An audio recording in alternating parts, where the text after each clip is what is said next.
பேச்சுரிமை channel நண்பர்கள் அனைவருக்கும் வணக்கம். பொய் சொல்றதுக்கு ஒரு அளவே இல்லை ஐயா. ஏய்ப்பவருக்கே காலம் என்று எண்ணி விடாதே, பொய் எத்தனை நாள் கை கொடுக்கும் மறந்து விடாதே.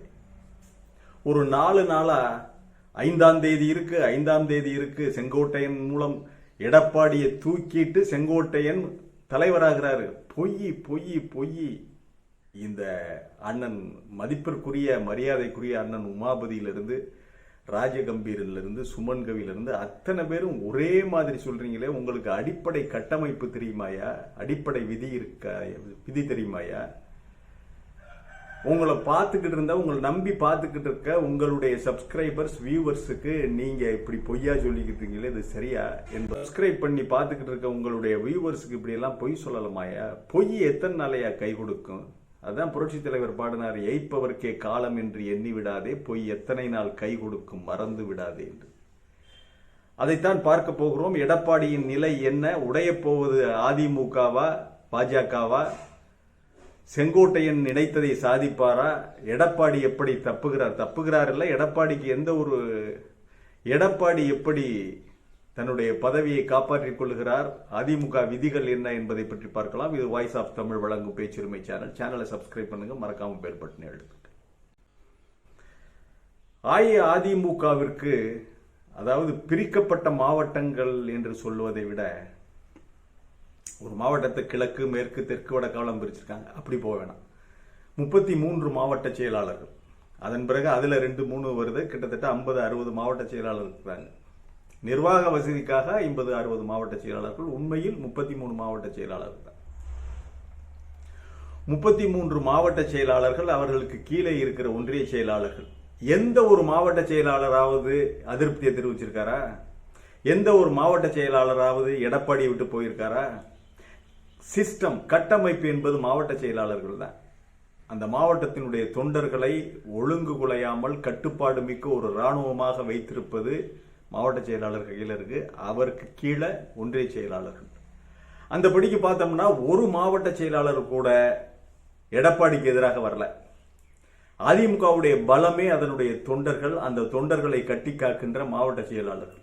நமக்கெல்லாம் தெரியாது, அடிப்படை தொண்டர்கள் பெருசா ஒன்றும் வசதி உள்ளவர்கள் அல்ல. அதிமுக தொண்டர்கள் பெரிய வசதியானவர்கள் அல்ல. இன்றைக்கும் அவர்களுடைய இல்லத்து திருமண விழா, காதணி விழா, ஏதோ நல்லது கெட்டது ஏதோ ஒரு விஷயத்துக்கு அவங்க உடனே போன் பண்றது மாவட்ட செயலாளருக்கு தான். நல்லா தெரிஞ்சுக்கிறங்க. தொண்டர்கள் ஒன்றிய செயலாளருக்கு போன் பண்ணுவாங்க, கிளை செயலாளர்கிட்ட சொல்லுவாங்க. ஆனா இந்த மாதிரினா உடனே மாவட்ட செயலாளர்கிட்ட சொன்னா, மாவட்ட செயலாளர் முதல்ல தன்னுடைய கையில் இருக்கிறது என்னவோ அதை உடனே கொடுத்து விடுவார். இப்படித்தான் இந்த கட்சி இயங்குகிறது, நன்றாக தெரிந்து கொள்ளுங்கள். ஆக மாவட்ட செயலாளர்கள் ஒரு அவங்க நல்லது கெட்டது எல்லாத்திலையும் பங்கேற்கிறவராக இருக்கிறார் மாவட்ட செயலாளர், ஒன்றிய செயலாளர்கள். இப்படித்தான் இந்த கட்சி இயங்கி கொண்டிருக்கிறது, ஒரு குடும்பம் மாதிரி. இதுல ஒரு சிறு சிதறல் கூட இல்ல. அதிருப்தி இருக்கலாம், இருந்தாலும் இந்த சமயத்தில் எடப்பாடியை விட்டால் எதுவுமே கிடையாது, காலியாகிவிடும், அதிமுக இல்லாமல் போய்விடும், வேறு வழி இல்லை, எடப்பாடியை விட்டால் வேறு வழி இல்லை என்று மாவட்ட செயலாளர்கள், ஒன்றிய செயலாளர்கள், கிளை செயலாளர்கள் என்று அத்தனை பேரும் இருக்கிறார்கள். ஒன்று.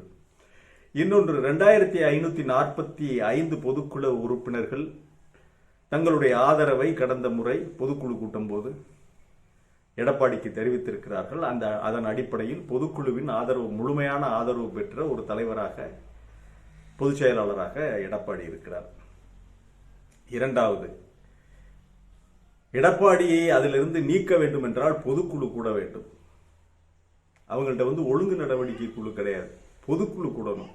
ஆக பொதுக்குழு கூடணும்னா பொதுக்குழு கூடித்தான் எடப்பாடியை நீக்க முடியும். தேர்தல் கமிஷன் நீக்க முடியாது, அமித்ஷா நீக்க முடியாது. அமித்ஷா நினைத்தால் அதிமுக பொதுக்குழுவை கூட்ட முடியாதுங்க.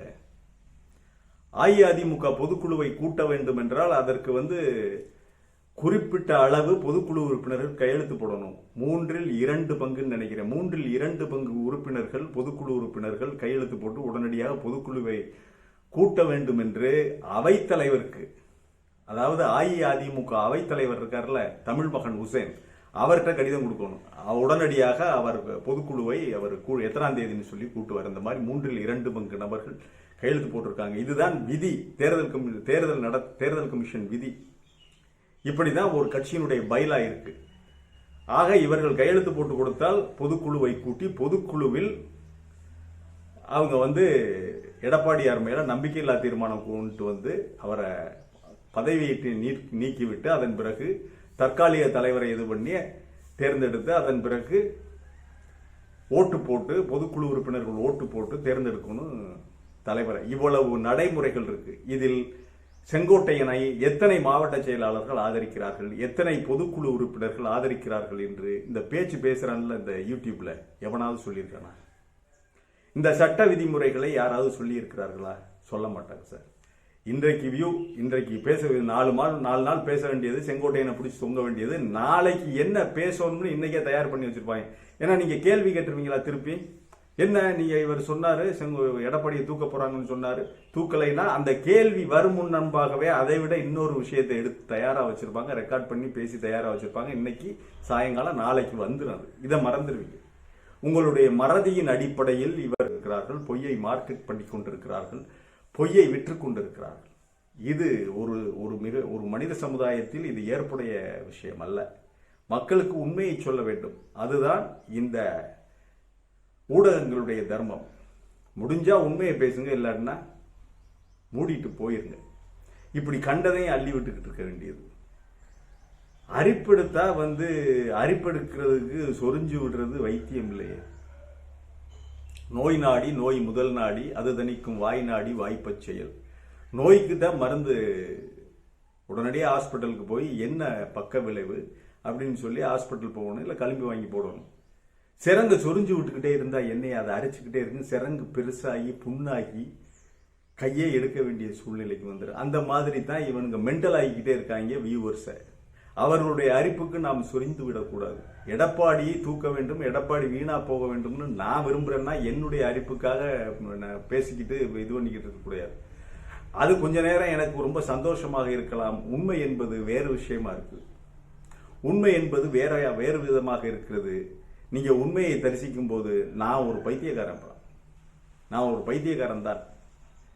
என்னுடைய அரிப்புக்காக என்னுடைய ஆசைக்காக பேசக்கூடாது. வாத்தியார் மாணவனுடைய ஆசைக்காக பேசக்கூடாது. ஒரு பாடத்தை கற்பிக்க வேண்டும். அப்பதான் அந்த மாணவன் உருப்படுவான். ஆக இந்த யூடியூபர்கள் எல்லோருமே திட்டமிட்டு இன்னைக்கு எதை வியாபாரம் பண்ணலாம்னு சொல்லி எடப்பாடி அவுட்டு அவ்வளவுதான் அப்படின்னு பேசிக்கிட்டு இருக்காங்க. அடுத்ததாக இன்னொரு விஷயம் என்னவென்றால், அதிமுகவுக்கு நான் அந்த கன்ஸ்ட்ரக்டிவான விஷயங்களை சொல்லிட்டேனா, பொதுக்குழு உறுப்பினர்கள் 2/3 பேர் பொதுக்குழுவை கையெழுத்து போட்டு கொடுத்து பொதுக்குழுவை கூட்ட வேண்டும். மாவட்ட செயலாளர்களுடைய கையெழுத்து வேண்டும். எத்தனை மாவட்ட செயலாளர்கள் அவர்களை எடப்பாடி எதிர்க்கிறார்கள் என்பது பற்றிய விவரம் வேண்டும். அவர்களும் கையெழுத்து போட்டு கொடுக்கணும். இதுல ஒருத்தர் கூட எடப்பாடிக்கு எதிராக போகல. அவங்க எல்லாம் தங்களுடைய வேலையை பார்த்து கொண்டிருக்கிறார்கள். மாவட்ட செயலாளர்களின் முயற்சியில் அவர்களுடைய ஆதரவில் தான் இவ்வளவு பெரிய கூட்டத்தை கூட்டி எடப்பாடி தேர்தல் பிரச்சாரம் பண்ணிட்டு வந்துகிட்டு இருக்காரு. எடப்பாடி மேல் 1008 விமர்சனங்கள் இருக்கலாம், அது வேறு விஷயம். ஆனால் உண்மை நிலை என்ன என்பதை நம்ம சொல்லணும், சொல்வதற்கு கடமைப்பட்டிருக்கிறோம். போகிற போக்கை பார்த்தால் உடைய போவது அதிமுக அல்ல, பாஜக. எழுதி வச்சுக்கிறங்க. பாரதிய ஜனதா கட்சி உடைந்து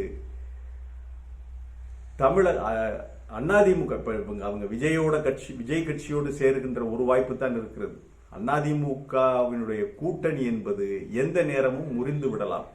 அப்படித்தான் இருக்கிறது. பாரதிய ஜனதா கட்சி செய்கிற விஷயங்களை எல்லாம் எடப்பாடி ஏற்றுக்கொள்ளவே இல்லை. எப்படியாவது தன்னுடைய பதவிக்கு வேட்டு வைக்க பார்க்கிறார்கள் என்பது அவருக்கு தெரியும். குள்ள நெறிகள் என்பதும் அவருக்கு தெரியும். எந்த சந்தர்ப்பத்தில் இந்த கூட்டணியை பிரேக் பண்ணி தூக்கி போடணுங்கிறது அவருக்கு தெரியும். ஆகவே இந்த மாதிரி விஷயங்கள்லாம் அவருக்கு தெரியும். அவருக்கு வரலாறு தெரியாது, கம்பராமாயணம் தெரியாது, சரித்திரம் தெரியாது, பகுத்தறிவு இந்த விஷயம்லாம் தெரியாது. ஆனால் இந்த ஆடுபுலி ஆட்டத்தில் எப்படி காயை எடுத்து வைக்கணும்னு சொல்லி அவருக்கு தெரியும். எந்த காயை பலி கொடுக்க வேண்டும், எந்த காயை பலி கொடுத்து எந்த காயை வெட்ட வேண்டும் என்பது எடப்பாடிக்கு இன்றைய அரசியல்வாதிகள் எடப்பாடி நம்பர் 1. அதை தான் நம்ம சொல்லலாம். இன்றைக்கு வரைக்கும் எடப்பாடி ஒரு மாவட்ட செயலாளர் கூட மாற்றல, ஒரு ஒன்றிய செயலாளர் கூட மாற்றவில்லை. அவர் அப்படியே கட்டுக்கோப்பாக வைத்துக் கொண்டிருக்கிறார். மாற்றினால் தன்னுடைய தலைமைக்கு என்ன நேரும் என்பது அவருக்கு தெரியும். தான் ஜெயலலிதா அல்ல என்பதும் அவருக்கு தெரியும், எம்ஜிஆர் அல்ல என்பதும் அவருக்கு தெரியும். இருந்தாலும் அதை வெளிக்காட்டி கொள்ளாமல் அவர் ஒரு தவிர்க்க முடியாத தலைவராக வலுப்பெற்று விட்டார், உருப்பெற்று விட்டார். ஆக இனி எடப்பாடியை தூக்கி எறிவது என்பது பொதுக்குழு கையிலே தான் இருக்கிறது. செங்கோட்டையன் தலைகீழாக நின்றாலும் ஒன்றுமே பண்ண முடியாது செங்கோட்டையனால். அவர் வேண்டுமானால் விலகி தன்னுடைய ஆதரவாளர்களோடு போய் சேரலாம். எங்க இதுல திமுகவில் அதுதான் வேறு வழி இல்லை. இல்லாட்டினா நேரடியாக பாரதிய ஜனதா கட்சியிலே போய் சேர்ந்து விடலாம். ஆக இப்படி இந்த சூழ்நிலையில் அதிமுக உடையுமா பிஜேபி உடைய போகுதா என்றால் பாரதிய ஜனதா கட்சி தான் உடைய போகுது. அண்ணாமலை உடைக்காமல் விடமாட்டார். ஏனென்றால் தப்பித்தவறி எடப்பாடி வெற்றி பெற்று முதல்வராகிவிட்டால் அண்ணாமலை போன்றவர்களுக்கு அரசியலே கிடையாது. அரசியல் அனாதையாக விட வேண்டியதுதான். தான் தலைமை தாங்காத பாரதிய ஜனதா கட்சி உருப்படவே கூடாது, மண்ணோடு மண்ணா போகணுங்கிறத அண்ணாமலையுடைய உயரிய கருத்து. இந்த விஷயத்தில் நாம் அண்ணாமலையை பாராட்டுறோம். எவ்வளவு சீக்கிரம் முடியுமோ அவ்வளவு சீக்கிரம் அவர் உடைத்துக் கொண்டு வெளியே வர வேண்டும் பாரதிய ஜனதா கட்சி. ஆக உடைப்பெடுக்க போவது உடைய போவது பாரதிய ஜனதா கட்சி தான், அஇஅதிமுக இல்லை.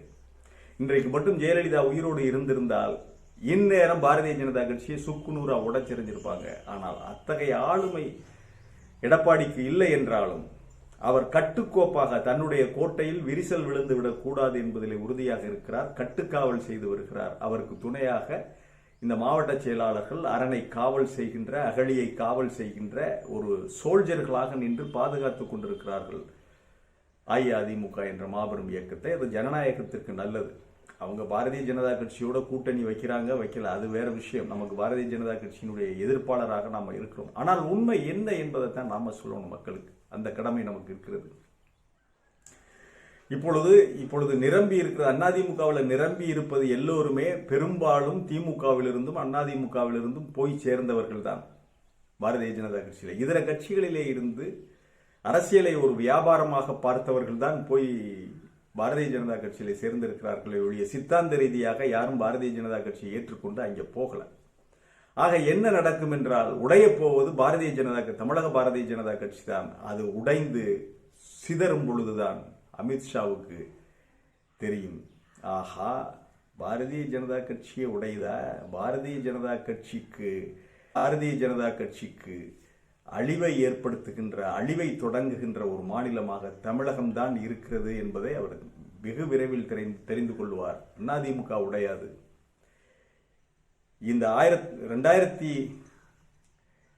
2026 தேர்தல் முடிகின்ற வரை எடப்பாடிக்கு எந்த ஒரு பிரச்சனை இல்லை. அவர்தான் அஇஅதிமுகவுடைய தலைவராக தொடர்வார், வழி நடத்துவார். கட்சியை அவர் தலைமையில தான் தேர்தலை சந்திக்க போகிறது. அது ரெட்டலையை கொடுத்தாலும் சரி கொடுக்காட்டினாலும் சரி கட்டுக்கோப்பாக இருந்து தேர்தலை சந்திப்பார். அதே சமயம் வெற்றி பெற்றுவிட்டால் வேறு விஷயம், தோல்வி அடைந்தால் அதன் பிறகு அவர்களுடைய பொதுக்குழு அதெல்லாம் கூடி முடிவெடுப்பார்களே தவிர இவர்கள் உமாபதி போன்றவர்கள் சொல்லுவதைப் போல எதுவுமே நடக்கப் போவதில்லை. 5ஆம் தேதி இவங்க எழுதி பேசியிருக்காங்க. இன்னைக்கு பாருங்க வேற டாபிக் பேசி இன்னைக்கு சாயங்காலமே வெளியிட்டுருவானுங்க. அதுல இருந்து மக்களை திசை திருப்ப பார்ப்பார்கள். நேற்று பொய்யா சொன்னமே 5 நாளா, இந்த பொய்க்கு என்ன ஜவாப் சொல்றதுலாம் அவங்களுக்கு அதெல்லாம் கிடையவே கிடையாது. ரொம்ப அழகா ஜம்ப் பண்ணி அடுத்த டாபிக்கை பேசிடுவாங்க. அடுத்த விஷயத்தை இதற்கு நேர் எதிரான ஒரு விஷயத்தை பேசி மடை மாற்றுவார்கள். பொய்யை தினமும் அம்பலம் ஏற்றிக் கொண்டிருக்கிறார்கள். பொய்யை வியாபாரம் செய்பவர்களிடம் மாட்டிக்கொண்டால் இதுதான் நிலை. ஆக பாரதிய ஜனதா கட்சி உடைந்து 2-3 பிரிவுகளாக இரண்டாக உடைவதற்கு தான் வாய்ப்பு இருக்கிறதை ஒழிய அதிமுக உடைவதற்கோ அதிமுகவினுடைய தலைமை அகற்றப்படுவதற்கோ எந்த ஒரு வாய்ப்பும் இருப்பதாக நமக்கு தெரியவில்லை. 2026 தேர்தல் வரை அதிமுக பொதுக்குழு என்பது மாவட்ட செயலாளர்கள் உருவாக்கி வைத்திருக்கின்ற எஃகு கோட்டையாக அதிமுக இருக்கிறது. பொதுக்குழு மட்டுமல்ல, பொதுக்குழு, அஇஅதிமுக மாவட்ட செயலாளர்கள், ஒன்றிய செயலாளர்கள், கிளை செயலாளர்கள், இவர்கள் எல்லோருமே அஇஅதிமுக என்ற எஃகு கோட்டையை காவல் காக்கின்ற தைரியமிக்க சோல்ஜர்களாக நிற்கிறார்கள். இப்பொழுதைக்கு எதுவுமே நடக்காது. எடப்பாடியினுடைய தலைமையில் அவர்கள் தேர்தலை சந்திப்பார்கள். இதுதான் நடக்கும். பொய்யர்களிடமிருந்து விலகி இருங்கள். செங்கோட்டையனால் ஒரு மாவட்ட செயலாளரை நீங்க இழுக்க முடியுமா? ஒரு ஒன்றிய செயலாளரை செங்கோட்டையனால் இழுக்க முடியாது. ஏன்னா அதிமுக காரங்க என்ன யோசிப்பாங்கன்னா, தினகரனை நம்பி சென்ற 21 அந்த எம்எல்ஏக்களுடைய நிலை என்ன? 20 எம்எல்ஏக்களா? தினகரனை நம்பி சென்ற எம்எல்ஏக்களுடைய நிலை என்ன ஆனது? அவர்கள் எல்லாம் திரும்பி கடைசியில் எடப்பாடியின் தலைமை ஏற்றுக்கொண்டு அதிமுகவில் வந்து சேர்ந்துட்டாங்க. தினகரனை நம்பி சென்றவர்களுடைய கதிதான் நமக்கும் நடக்கும் அப்படின்னு தான் அதிமுக மாவட்ட செயலாளர்கள் நினைப்பார்கள். ஏன்னா இன்னும் ஒரு 6-7 மாதங்களில் அவர்களுக்கு எம்எல்ஏ சீட்டு கொடுக்கணும். எடப்பாடி தான் அதை தீர்மானிக்கணும். எம்எல்ஏ சீட்டு கொடுக்கணும். அப்படியே ஜெயிச்சுட்டா மந்திரி. இந்த கனவுல தான் அவங்க இருக்கிறார்களே ஒழிய இந்த நேரத்தில் விஷப்பரீட்சை செய்வதற்கு அதிமுகவில் யாருமே தயாராக இல்லை. எம்எல்ஏ தேர்தலுக்காக, எம்எல்ஏ பதவிக்காக தங்களை தயார்படுத்திக் கொண்டிருக்கிறார்கள் அஇஅதிமுகவில் இருக்கிறவர்கள். இதுதான் அங்கே அஇஅதிமுகவில் நடந்து கொண்டிருக்கிறதை ஒழிய மற்றபடி வேறு எதுவும் அல்ல. பாரதிய ஜனதா கட்சியின் கிடுக்கு பிடியிலிருந்து எடப்பாடி தப்புவாரா என்றால் தப்பக்கூடிய வாய்ப்பு அதிகம் இருக்கிறது. ஏனென்றால் அதிமுக அவருடைய தலைமையிலே உறுதியாக இருக்கிறது.